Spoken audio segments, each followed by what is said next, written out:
In the vast ocean of the Indonesian archipelago, quietly located in the southeast of Lembata Island, the village of Lamalaru appears like a small dot in the wilderness.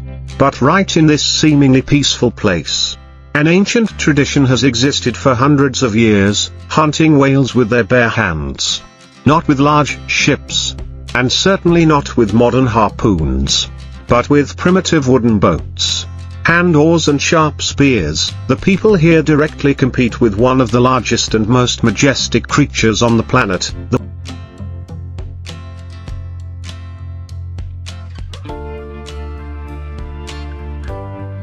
whale. Whaling in Lamalaru is not a mere commercial activity. It is a ritual, a sacred journey, a connection between people and the ocean, the thing that has sustained them from generation to generation. Here, whales are not hunted for profit, but are gifts from the ocean, part of the sacred relationship between the villagers and the ocean. Each hunting season lasts from May to October, when the easterly winds carry migrating whales through the waters near the shore.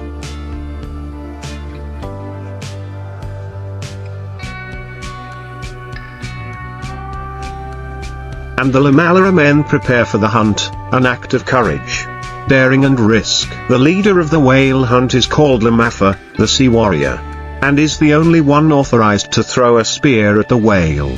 They are the most respected men in the village, not only because of their strength and skill, but also because of their special connection to the spirit of the sea. On a wooden boat called a peladang, they and a group of sailors row out into the open sea.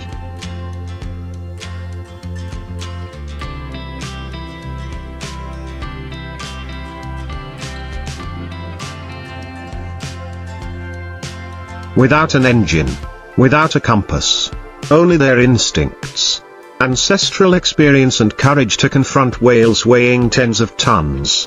When a whale appears, the boat immediately points its bow towards it, darting like a living arrow through the deep blue water. Lamafa stood at the bow of the boat, barefoot, holding a long spear in his hand, jumping straight at the whale's back, driving the spear deep into its body to the roar of the crew. The real battle began at that moment. The whale thrashed violently, diving deep, dragging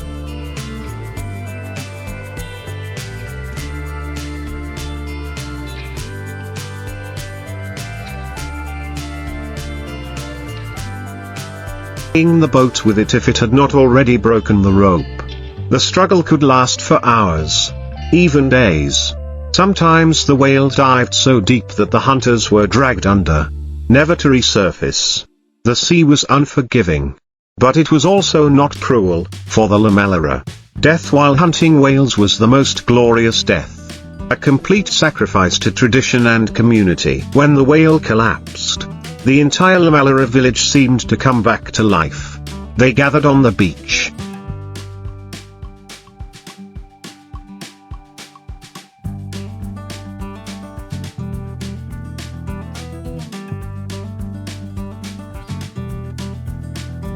cut up the whale meat, and shared it among themselves according to a traditional system that had been maintained for hundreds of years. The main body is divided among the families who contributed the boats and the hunters, and the meat is taken to dry on the black rocks in front of the village, to be used as food for the coming dry season. Not a single piece is wasted. The bones are used to make the house frame. The fat is used to make lamp oil. The skin is used to make rope. Children who grow up with the sound of the waves and the smell of dried fish will one day stand on the bow of the boat, continuing the work of their ancestors.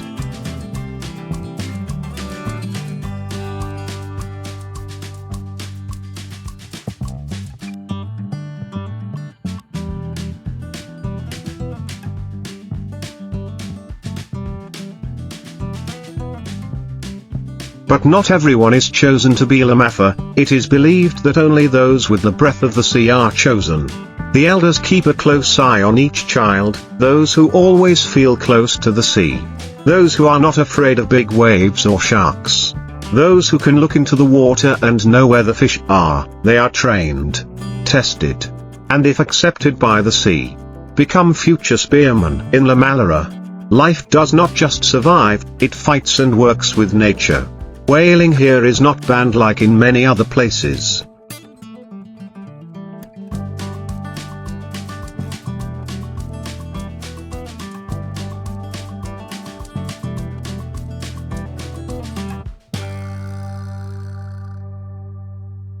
Because it is recognized by UNESCO and international organizations as a special indigenous cultural tradition, it does not threaten the global whale population. Because of its small scale and the people's respect for the sea, no one hunts too much. No one takes more than necessary. The unwritten laws of the ocean are strictly followed by everyone. Life here is not easy. La Malura is poor, isolated, without electricity, without a large hospital. But people live together as a family, they share fish. Share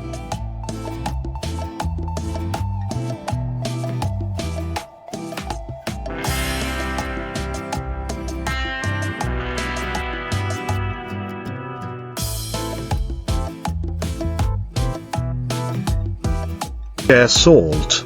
And even their fear of the deep sea. They believe that the sea has a soul, and that whales are the embodiment of the gods, sent to feed people. Each hunt begins with a prayer, with a traditional ceremony performed by the village elders. Each plunge is a promise to the sea that people will not betray that trust. The outside world is becoming more modern, and at times people fear that the La Malura tradition will disappear. Young people leave the village to study, to work, but during the hunting season, they return. Even just once. They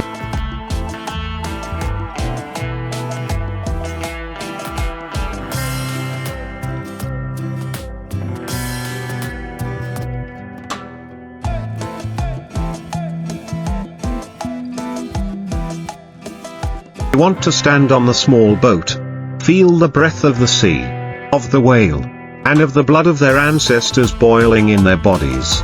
The La Malura tradition is not just an action, it is a spirit, an identity, a bond between people and the sea, between life and dedication. If one day you stand on the La Malura beach, listening to the sound of the waves and the laughter of children among the rocks drying fish, you will understand. It lives. It breathes. With people who believe that true life is not about ease, but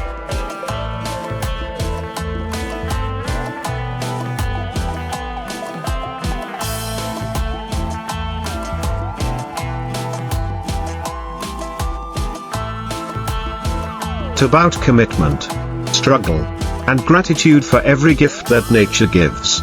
La Malura is not just a fishing village, it is the soul of the sea. A place where people talk to the ocean with respect, with spears, and with their hearts. Every time the sun rises behind the distant mountains, the first light shines on the La Malura Sea. It is also the time when the men begin to prepare their boats. The wooden boats are hand-hewn, without a single metal nail, completely attached with traditional ropes and glue made from forest resin. On the hull of the boat, symbols are drawn in charcoal,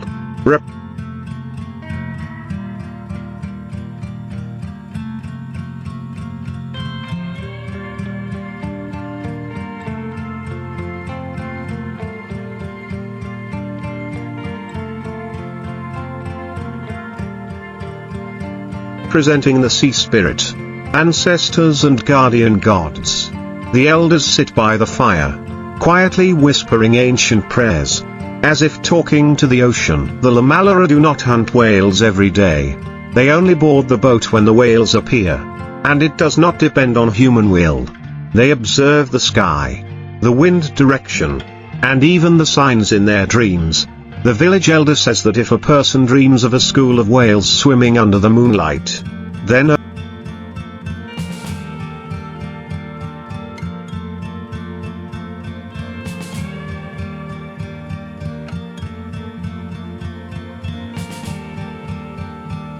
only 3 days later, the sea will bring gifts.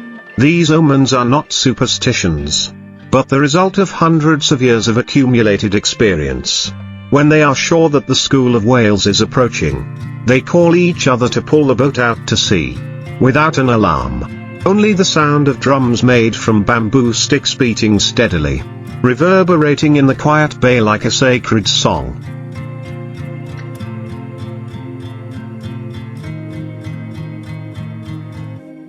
When the giant swordfish is pulled onto the deck, its body can be up to 3 to 4 meters long, weighing more than 200 kilograms, and it glistens silver in the sunlight. The fish cutters, often veteran sailors or professional processors, step forward with sharp knives almost as long as their forearms. Here, skill is not just about dexterity, but also about a deep understanding of the swordfish's anatomy, from the muscle mass, the spine to the layers of fatty tissue hidden under the skin. Cutting the fish begins with the movement of cutting off the head, where the distinctive sword is located. This is a movement that requires strength and precision because the swordfish's jawbone is extremely hard.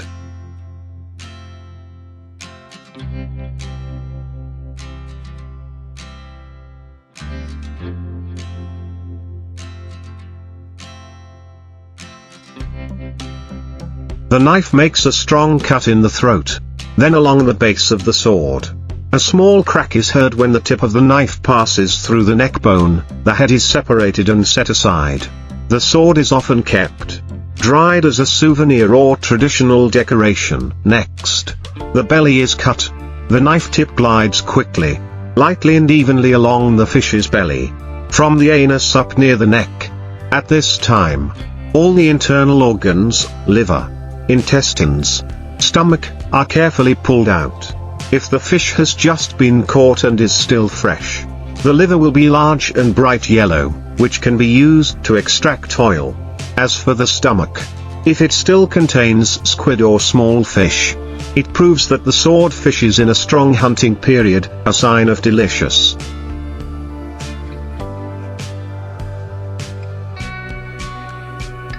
Firm fish. Once the fish has been cleaned of its internal organs, the worker begins to slice the fish, the most important step. With a wide, extremely sharp knife, they cut along the spine, splitting the fish into 2 large pieces. A smooth slicing sound is heard. A beautiful cut is when it does not hit the bone, and does not tear the meat.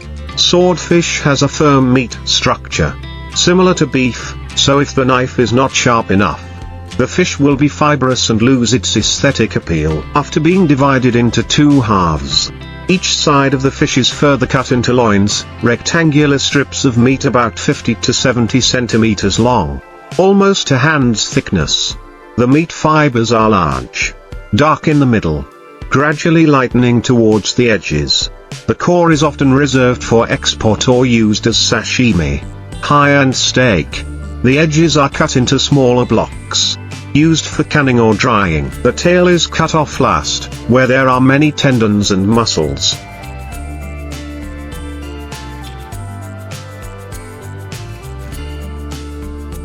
Suitable for grilling or making fish cakes. Each cut piece of meat is wiped clean with a white towel, placed on a stainless steel tray, and immediately refrigerated to maintain freshness. A good swordfish cutter is not only someone with a fast and steady knife, but also someone who understands each part of the fish, which part has the sweetest white meat, which part has tough tendons that need to be removed, and which thin layer of skin can be left on to retain moisture when frozen. Within 15 to 20 minutes, a giant swordfish is neatly processed, perfectly graded. The sight, the fish lying on the cutting table, the knife gliding like a dance, each thick block of meat lifted under the light, is the pinnacle of skill, experience and respect for the bounty of the sea. Sunfish, also known as mollyfish, is one of the largest and most strange fish species living in the ocean. They have a flat, round body like a giant plate and can weigh up to more than 2 tons. Catching a sunfish is extremely rare and requires a high level of skill, patience, and practical experience from the fisherman. The process of hunting sunfish is not the same as catching other popular commercial fish species. First, the fisherman must clearly understand the biological characteristics and movement habits of this fish species. Sunfish often swim near the surface of the water during the day to sunbathe.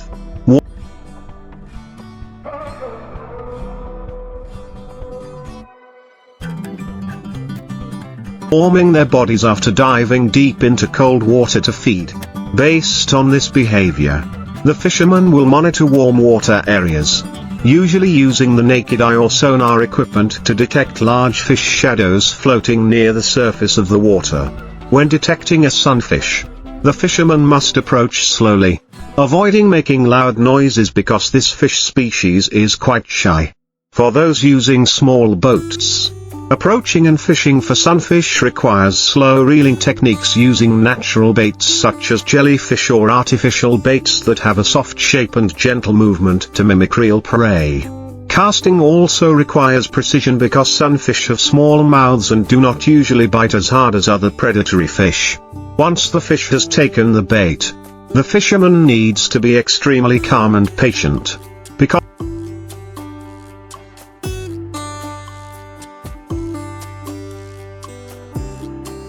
although sunfish are not agile, they are very heavy and have great water pushing power.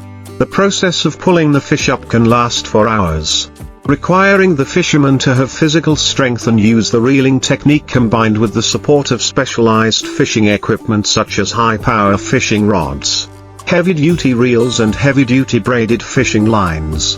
When bringing the sunfish close to the surface, the fisherman must handle the fish carefully to avoid injuring the fish, especially in cases of catching for research or tagging, not for commercial exploitation. If caught for consumption, the fish are brought onto the boat using a lifting net or an auxiliary crane.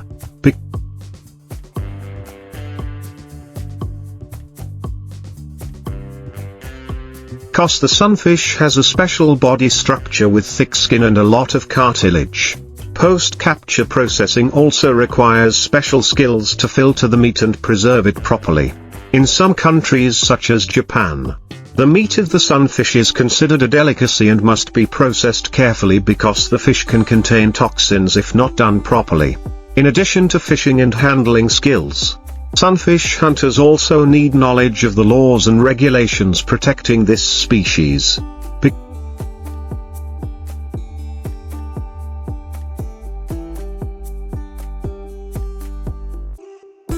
Because in many areas, sunfish are listed as needing conservation due to population decline. In short, catching sunfish is an art that combines knowledge of marine biology, specialized seafaring skills, perseverance, physical strength and even luck. It is a great challenge, but also a memorable experience for any fisherman who has the opportunity to encounter this giant but gentle fish in the vast ocean.